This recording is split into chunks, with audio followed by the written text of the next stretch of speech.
Let's do it, man. Let's get it. Yo, Yes, dude. road trip success. That's what I think. What do you think? Yeah, every single time, baby. Man, but what a game. What a win. Love seeing this team get out and run. Love seeing what we were able to do.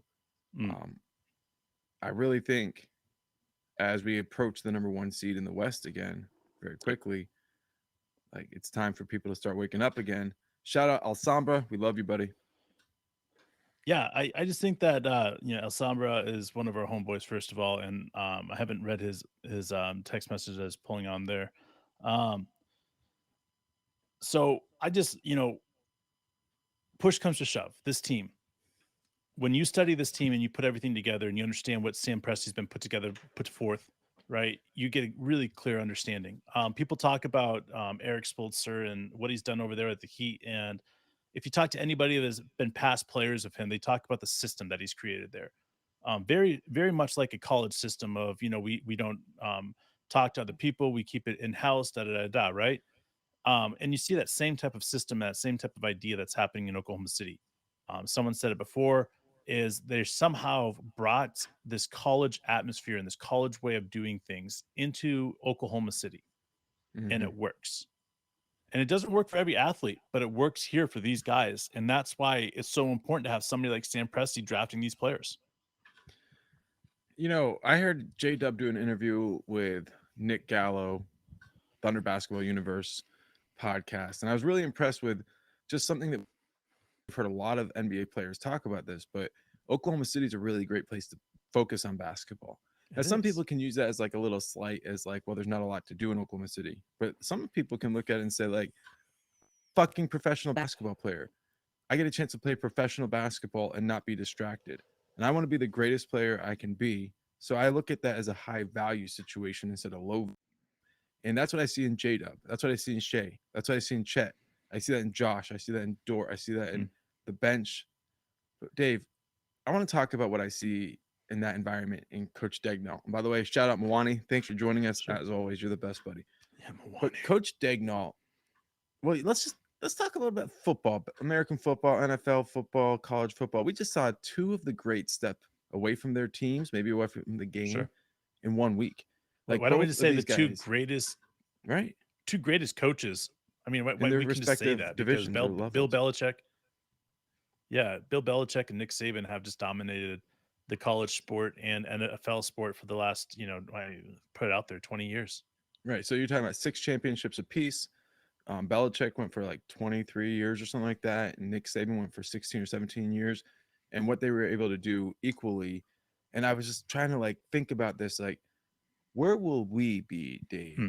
when in 19 years, when Coach Dagnall is putting up his 23rd season, 22nd season? All right. Where will he be in the overall All right. pantheon of greats?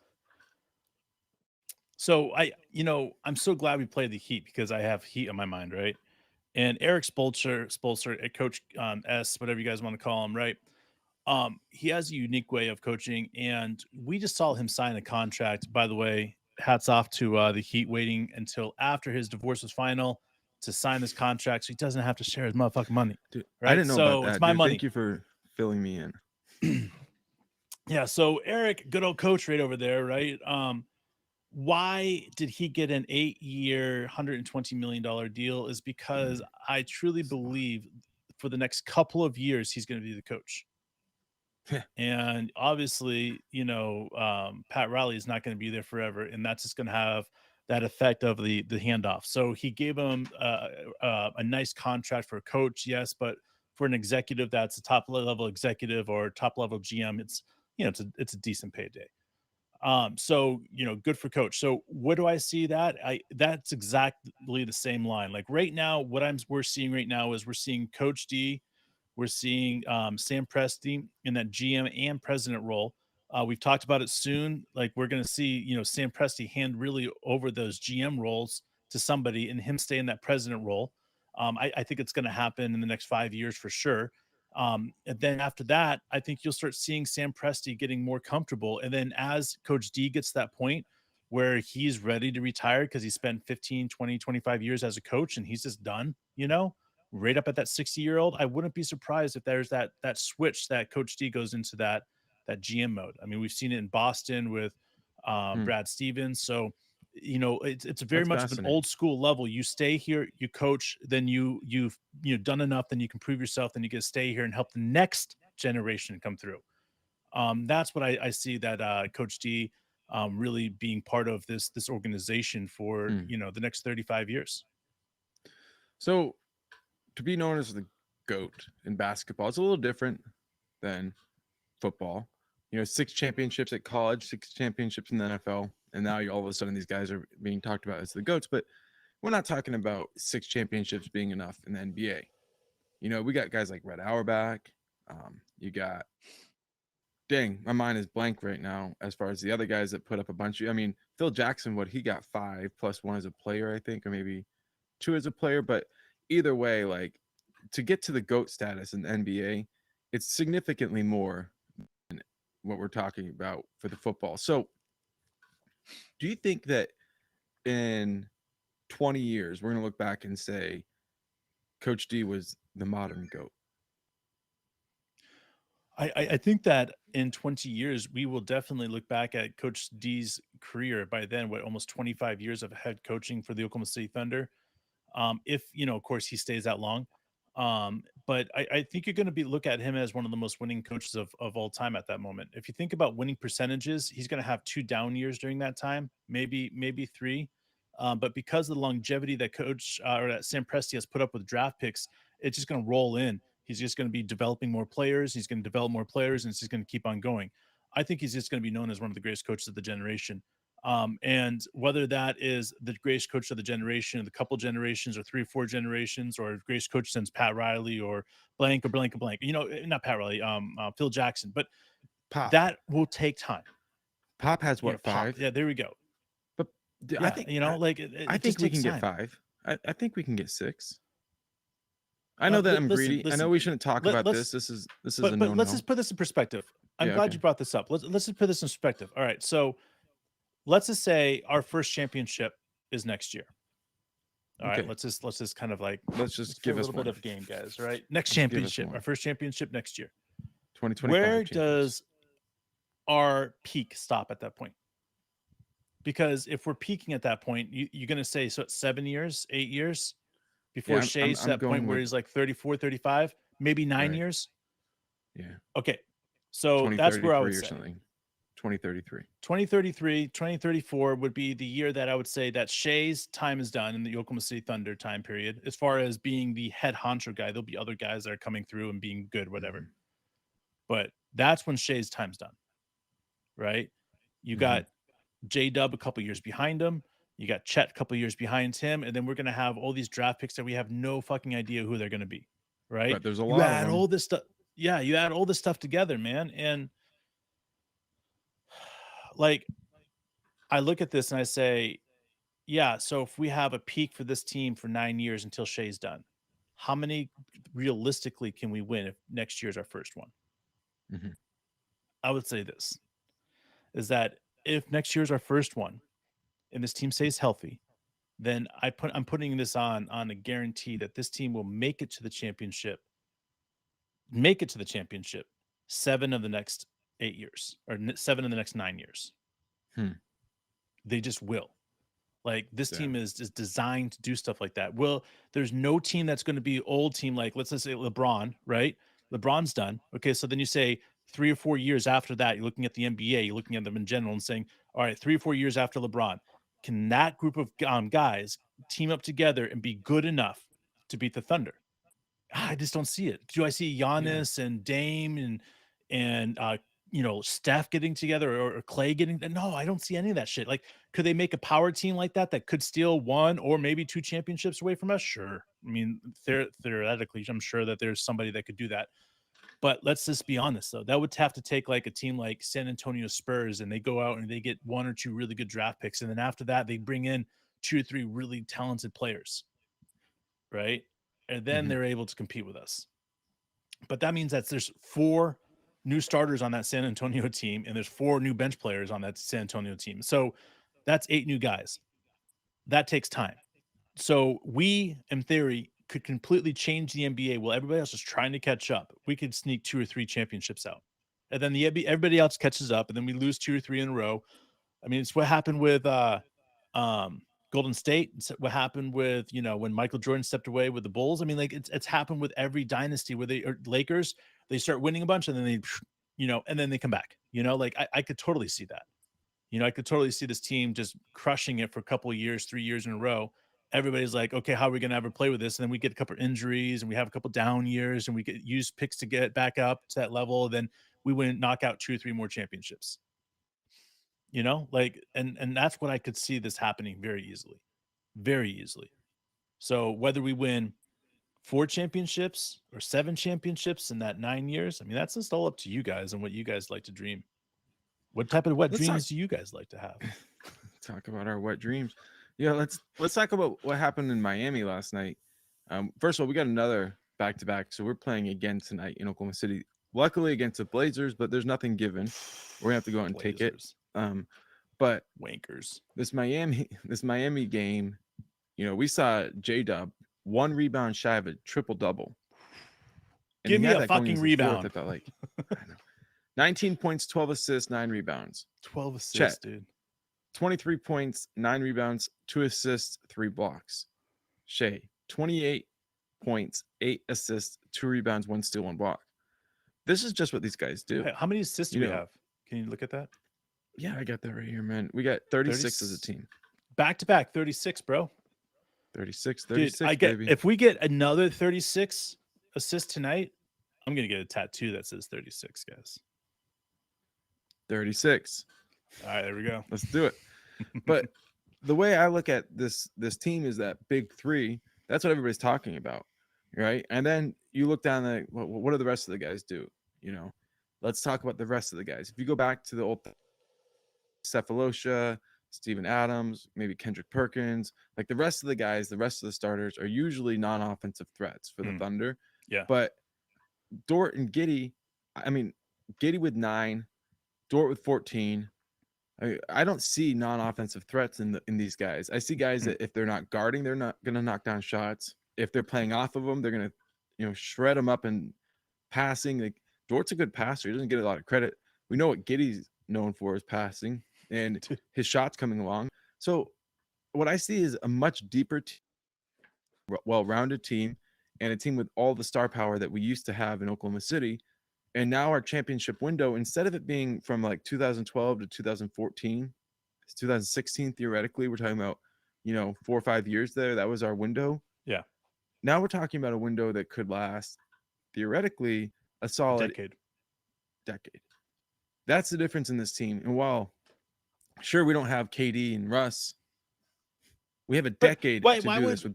Let's just be honest. Why are we comparing this team to KD and Russ and Harden's team? Like, it's all we know. Never, because it's all we know. Yes, it is, and I get that. But this team is so unique and so different from any team we've ever had in Oklahoma City before. It would be like trying to say, like, here's a banana and here is an apple, right? They're the same fruit. Like, they're so different. We've got different coaching staffs. We've got different everything. Our defense, our offense, like it's all like perfect. It's perfect. Yeah, it is. Like you look at the design of this is why so many people are giving Oklahoma City Thunder respect, is because they watch the team and you get an opportunity to glance at the team and you look at the stats and you look at 40+% from 3-pointers from all these guys, and then they're like, man, like is this team really that good? Is this team going to slow down? And it hasn't. Why hasn't this team slowed down? Because people are putting it together that this team isn't peaking yet. It's just not. Like, we have 4 or 5 more steps before we're even to that point. And we do these shorts, guys. We've been putting them up. I'm sure you guys have seen them. The one of the shorts I put out the other day was of J-Dub. We're playing against the Hawks, and I think it was the Hawks. But J-Dub gets past the defender, right, and lays it up. And somebody put in the comment, it's just like, I don't see what the big deal is. Oh, it was J-Dub yelling afterwards. I don't see what the big deal is. It's just a layup. I went back because, making these shorts, you get to watch the whole play over and over and over again, right? And you look at the shot, the layup that he hit, and it's not just a layup. First of all, he hit a layup on a 6'7", 6'8" guy, right? A fading, falling away. The guy's right in his face. He's like 7 feet from the bucket, 6 feet from the bucket. Like, it's not an easy shot what he was doing. And it looks so incredibly easy that somebody that is a nobody is like, dude, that's just a fucking layup. But take time and look at every single thing J-Dub is doing right now. And it's like, holy shit. Like, how good is this guy? Like, he gets to his spot and he gets up and he shoots his jump shot. And it's just like, damn, look at the mechanics of that. Look how he jumps. Look at how his fade is. Look at how he gets his whole body squared up. And then he gets to these points where he recognizes he gets that spot and everybody jumps out to stop him. And what does he do? Phenomenal baseline pass, because guess what? So many guys cut on this team, and J-Dub is the G at finding these guys cutting baseline. Like, it's one of the most automatic things that we've seen in a long time is J-Dub just bam baseline. Let me tell you what I think is the most exciting part about where we're at right now. It's that we know that we have not seen the best of Jada. We haven't seen the best of Chet. We know Shea has more that he can give at another level he can take his game to. Maybe he can't take it any further right now, but in 5 years, he will be a better player because Yeah. that's the type of person he is. And we Yeah. can tell when you look down this roster that we're going to continue to improve. I feel like we hit a plateau really early with the Thunder, the early versions, the Thunder, the young Thunder, Thunder U. Like, and Yeah. this team to me feels like the plateau is still maybe 4 or Yeah. 5 years away. Like, that's why everybody in the NBA is like shitting a brick right now, is because they're starting to realize that if this team has a chance to be this good now and they still are on their way up, and why are they on their way up? Oh, It not really is just that, Coach but D. how many draft picks do we have? Right. I mean, yeah, I mean, but at the same time, like, we've seen teams fail to progress, fail to improve. And one of the approaches that we have with Coach D that's been there since day one of him taking over is a day one mentality. They start every single day, they start it over. They try to approach with a Yeah. fresh take. They want to look at the film, win or lose, and find ways to improve. And they really, really do. So, an idea with this team is that just from a team camaraderie standpoint, like, we're now January 11th, we're going to look back in 2 months and say, like, wow, we are a far better team than we were. Maybe these players are still improving, but it's different to have people improve on an island and then try to mesh it together. Like, but the ball moves side to side. Players are finding open options. Like, think about what It's easy. it's the easy. I mean, the game winning play really, I mean, Like, what? Like, my question to you is this, and this is why I get, like, when those teams are going off and they're shooting like 60% from threes and they're like just dominating games, right? And you're mhm. like, there's no way they can keep this up. Why can't the Thunder keep up scoring 120 plus points a game? Because everything they do is easy buckets, wide open threes, easy, wide open layups, easy.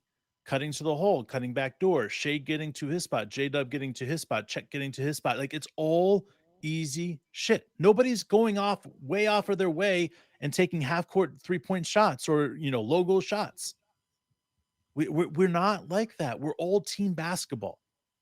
And the more you watch it, the more you see it, you're like, damn, this is beautiful. You know what? 3 games this year now, Shea hasn't scored 30 points. Damn. Like, Yeah. you've got so many other things that are coming up and bringing up to this team that people are starting to look and starting to put the things together and say, like you said, if this team is this good now, how good are they going to be in 2 years? Well, I'll tell you how good they're going to be. Good enough for teams and old guys, and they're not going to want to be in the West anymore. I'm serious. Look at Steph. He's got beat by 38 points, bro, against the Pelicans. You telling me Yeah. Steph wants to play for the Golden State Warriors right now when he's looking at the Oklahoma City Thunder and saying, we got no chance in hell going to be able to beat this team. No matter how healthy we get, we can't beat this team. We just can't. And I want to throw this out here. Jake, yes, 100%. I think that Coach D will become Coach of the Year because at this point, he's definitely the coach of the first 30 something games of the season, no doubt. So Do you think he like he's has any proven. legit challenger for coach of the year, or is it just him right now? I guess You Chris know Finch what? could be Yeah, considered you for know what? Minnesota. No, no, you know what? Chris Finch for sure. Okay, whatever. But that's just because they're being nice to him. But I would say the Coach Uduko for the Oh, the Rockets. Houston. Yeah. Yeah, I would say the Houston Rockets, Sudoku, and Oklahoma City Thunder, Coach D are the two front runners in my mind because of what they've done. And Coach D got a lot of recognition last year for Coach of the Year, but I think this year that if he got to 50 wins, there's no doubt in my mind that Coach D would be, Coach of the Year with 50 wins. It would be such a huge, back to back 10 plus, improvements and wins each year. I mean, that's unheard of. What's up, Sound Surfer? Unk, What's up, going to the man? game tonight? Yes. That's good, Kevin. Um, totally agree with you there, buddy. But I just think when we evaluate, when you go across this league and you go across all sports, like the spectrum of it, and maybe even we should go deeper into politics, but we won't. We won't. But there's a youth movement taking place, guys. Like Don't fist it's that not shit. just Earl stepping down or moving into like the front office situation. Like there's a youth movement going on right now. And if teams are still stuck in the 90s or the early 2000s with their coaching hires at any sport, they're going to be looking to get out of those things because there's so much innovation that comes with the modern games right now. It's been really impressive Hmm. to see how things are adjusting and see players and coaches adjust across all sports, across all spectrums to this new information that's coming out. But I've never seen at any level of basketball in particular buy-in at the level that Coach D gets from his team. Now, like Popovich teams, right, where everybody believes in their role and people decide to shrink what Hmm. they could be to become a part of a better team overall. But what I see with this Thunder team is a belief that by playing within the system that they will be their best instead of like a Hmm. belief that by playing within the system the team will be their best and therefore they're okay with being a Manu Ginobili and never becoming Sure. the player that he could have been individually because it's better. We all agree that that's the right decision. Win the championships. But Tony Parker, another guy that was never given the free reins to do his own thing on an Sure. NBA team. And sure, he was happier that way, winning championships. But when you look at Chet, when you look at J-Dub, when you look at Shea, I'm not seeing one guy of those three, and really the rest of them, that's saying like, I'm going to sacrifice my game Hmm. by putting the ball into rotation. Like, they know they're going to get open shots if the ball moves from side to side. Sure. That belief keeps them moving the ball from side to side, and that's why it goes back to Coach D. Yeah, man. And it goes back to what Sam Presti wanted with the coach when he hired Coach D. And he looked at Coach D's work in the G League, which I was I stayed very connected to that G League in Tulsa during those years. And watching what Coach D was doing with that team, I did not like connect that Coach D was that coach that the Oklahoma City Thunder had picked up as the new coach of the Oklahoma City Thunder when they picked it up. At first, I was like, "Who the fuck is that guy?" And then it like, "Oh, that's the G League coach. Oh shit, he's really good." And I remember telling Mark, like, this guy is really fucking good. Like, he understands the game. What he's done with the G League is truly spectacular.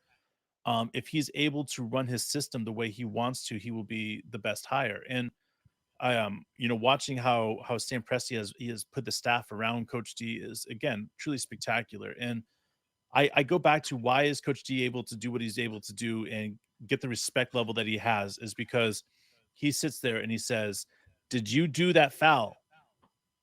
And Chet, Shea, J Dub will say, "No, I didn't, Coach." And he doesn't even see the replay. He challenges it. Why? Because he recognizes the personal relationship is far more important than anything else on that squad.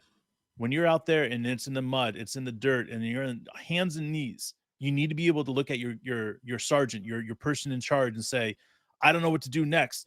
Tell me." Right? Because that's the way shit is sometimes. You need somebody directing you there, and that's why when things get bad in that fourth quarter, you see all the guys look over at coach in the free throw line, bringing the ball up balance, like they all are connected as one, and that is not hard. That is not easy to do as a coach, as players. You don't see that often, and when you see it, you know it. You're like, damn, this is special. And seeing that, recognizing, understanding that.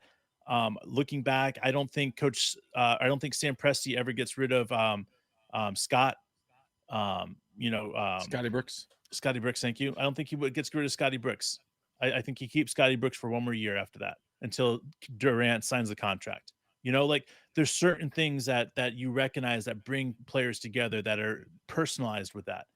And that's why I have to say is like you see these guys, they connect to Coach D in a way that is unheard of in the NBA. And that's just not a relationship that all of a sudden disappears when all of a sudden things get hard. No, it gets stronger. Like they put trust in each other. They recognize that they need each other at the hard times. And that's that. And this team is only going to get better. The more trust that Coach D puts out there, the more trust that he allows back. I'm telling you guys, it's like teams are going to sit there and be like, we can't beat them on defense. We can't beat them on offense. They outcoach us every single time. Like, who's outcoaching on Coach D right now? Nobody. Nobody can get outcoach him. Like, you might be able to put out there and say, yeah, we can pick up 20 offensive boards. Congratulations. But that's one aspect of the game. I know you probably got to get out of here, Dave, but coming into this game with Miami, we had lost 6 straight. And I heard Coach before the game say that we were going to learn something about ourselves before that to Miami. Yeah, to Miami. No. To Miami. Oh, to Miami. Yeah. Okay. Right. Good. And so Coach D said we're going to learn something about ourselves in this game because the way Miami prepares for us, they teach us things about ourselves. And I really appreciate that mindset. And we did.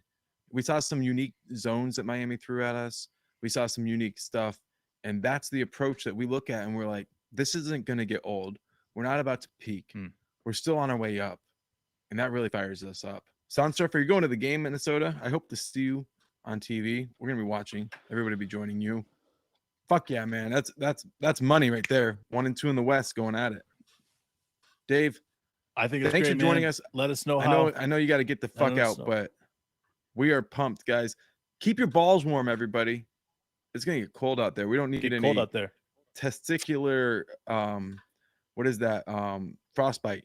You don't need those. You don't need that. But if you do get testicular frostbite, send us pictures. We would love to see what you got there. So we'll see you guys soon.